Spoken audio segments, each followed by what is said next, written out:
అందరికీ నమస్కారం. నా పేరు శతవర్ధన్ మూర్తి.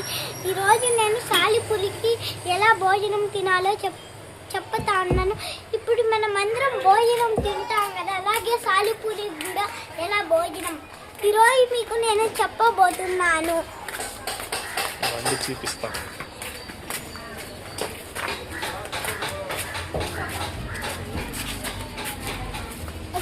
ఇదే సాలిపురుగు. ఇప్పుడు అది గుడిసె కట్టుకునింది. అది ఈగ ఏమన్నా దోమ వచ్చిందనుకో మధ్యలో అది ఇరుక్కపోతుంది. ఈగ దోమ అప్పుడు అది మధ్యలో ఇరుక్కపోయిన తర్వాత అది సాలిపురుగు వాటిని భోజనం లాగా తినేస్తుంది. ఇదే విషయం.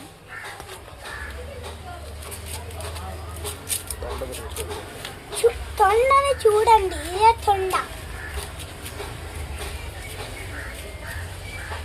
ఇదే పిల్ల తొండ చూడండి.